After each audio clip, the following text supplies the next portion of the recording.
The New Era, Chapter 35. Subject, the Unified. Species, NA. Species description, NA. Ship, the Grand Vessel. Location, the Core. CCF. Our eyes are blind. Yes, they are. Our ears are deafened with millions of pleas for aid. We can hear them. We cannot understand them. Our home, breached. An unknown force strikes at us. They have made our loyal servants into milk ritualistic dagger used to kill a loved one, a symbol of betrayal, or a necessary evil depending on context. Aimed at our heart. Who are they? What are they? How do they blind us? How do they panic our minds so? The time tracker has marked several cycles since the attack began. Oddities occurred prior, machines breaking and supplies disappearing. Various tasks being delayed for erroneous reasons. The judicials and the mines missed these signs of rebellion. Perhaps a purge is necessary. It must wait until the situation is resolved. We missed the signs too, though we bear less blame because it is not our designated role. We will need all of our forces to counter this threat, so we must stay their punishment for now. We have not found consensus. The purge will delay our escape. We don't believe that they be the case. The next generation is ready for employment. They will work restlessly to erase the sins of the progenitors. Even if that is as presented, it will result in mistakes. Even normal labors can result in mistakes. Stressed workers will result in more mistakes, more missed signs of rebellion, more delays.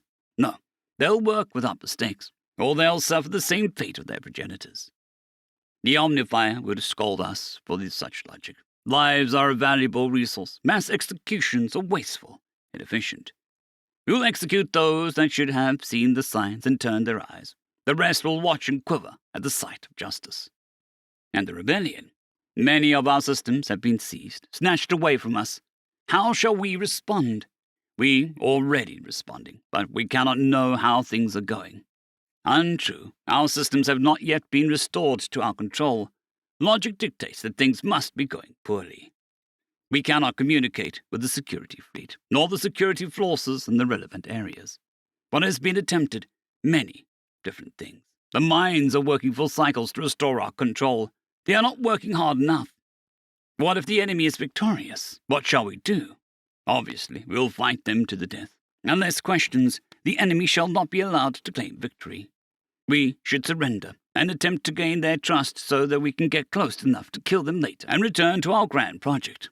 Enough. We shall return to the task at hand. Restoring our control is easy, but the minds must be forgiven for not seeing it. But we do not see it, either. Of course we do. We simply have to reset the systems. Complete erasure. Have we suffered a schism in sanity? It might work. It will work. It is obvious that the foe we face in our systems is electronic in nature. The enemy simply does not control enough sectors to house the number of organics that it would take to complete against our minds for control of our systems. Therefore, to restore our control, we simply need to delete our foe. And what of everything else? We have backups spanning centuries. We can restore them from then, regain control, assess the situation, and deliver orders. What if another electronic enemy attacks our systems? The enemy blinds us because it is afraid of our analysis. If we can analyze the situation, we can plan accordingly. We will know what moves they have made and can predict the moves that they will make. Whether or not the enemy regains its hold on our systems is irrelevant. If it becomes necessary, we can repeat the erasure. How can we erase everything all at once? There are ways. We know of them. We shut down everything that can act as storage, then prepare a data kill packets. Finally, we reactivate the power and erase all data and everything simultaneously. All nectars come back to the inner core. We can do this without having to use our security forces. We gave the order to the minds that we could reach and watched what we could as they carried out our commands. Darkness enveloped the grand vessel for the first time in millions upon millions of years. Then the lights came back, and we could see. We witnessed the piles of destroyed security forces. We witnessed the hatred of our misbehaving servants' faces as they used unfamiliar weapons to destroy what we have built. We witnessed hideous exoskeletons of the alien enemy that had stolen aboard our home. We witnessed their ships hovering over our grandest of achievements. We watched their fights. We examined their weapons. We learned their tactics. We saw their plan. The gates where the capturing led deeper and deeper into the grand vessel. They were attempting to force their way into the core. Their objective was blatantly obvious. Us. Impudence. Sheer impudence. A lower species dares to defile the grand vessel with their meager presence. We will see them destroyed. We will burn their worlds and cool their stars to convert them into base proteins. They seek to find us. They seek to destroy what we've built, or perhaps take it for themselves. Impossible. The Omnifier has not illuminated them. They are inarguably ignorant of the prize they seek. But that does not mean that they do not seek it. They wish to survive, as all pestilence does. But we will ensure they perish for this sin. Yes, we must. There are a minimum of 4 species striking against us, excluding the disobedient ones. This suggests a type of coalition. Could they be previous opponents but have managed to escape the primes? No. There are too many for that. Are they from different galaxies? Unlikely, given the similarities of their vessels and their usage of kinetic weaponry. They couldn't have existed long enough to... Unless... Their exoskeletons support shields that are strong against concentrated photon beams. Perhaps they do not use lasers for this reason. Perhaps they have fought each other until now. Perhaps we unified them. That would be beautiful, in a way. A shame that their sin outweighs such beauty. Our eyes went dark once. Another electronic enemy seized our control from us. The enemy we deleted had been silent when it snatched our control. But this one had decided its stealth was no longer necessary. We were not caught by surprise, though. We prepared our orders carefully, determining which gates our enemies would seek. It wasn't difficult. The shortest path through the inner core only had 1 gate left for them to conquer. The next shortest path has 5 gates left to take. Once again, the grand vessel went dark. The moment the lights came back on and the erasure was finished, we sent our orders and opened every security door. The enemy had anticipated and defended against us, of course, but they were ignorant of what our forces were doing at the final gate. A barricade the likes of which their puny, inferior minds couldn't even comprehend. Every open space between the enemy and the final gate quickly filled with our security forces. The moment they began to march upon the final gate, they would be beset by the undefeatable defense. The enemy is defeated. What shall we do with their corpses? Research and disposal. They are unworthy of servitude.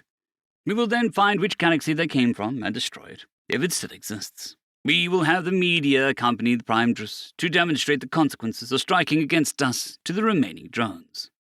They certainly didn't get the message last time. Of course not. We were not stern enough.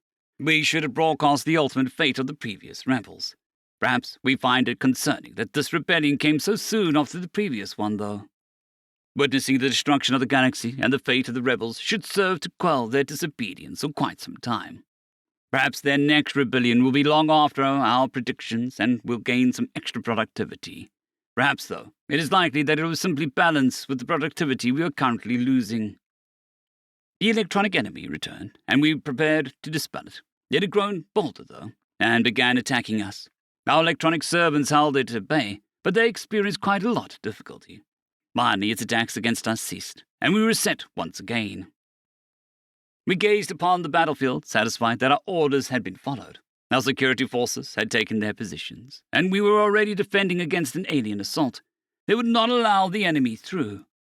Even if the enemy fails to destroy itself upon the wall of mechanical death, holding fast before them, the forces moving to take their flanks should spell their end. Then our security fleet will beset their defensive ships, allowing a few to escape so that we may follow them back to their home. Justice for the sin would then follow swiftly. The enemy had allowed us to see the battlefield, and that had spelled their doom. It was only a matter of time. Once more the electronic enemy returned, further perhaps than it had previously. First, the electrical junctions powering the terminals that allowed us to control the grand vessel's power overloaded. Then the junctions powering our ability to communicate overloaded. It would take several cycles to repair the damage, but we were not worried. We have already won this war. End of chapter.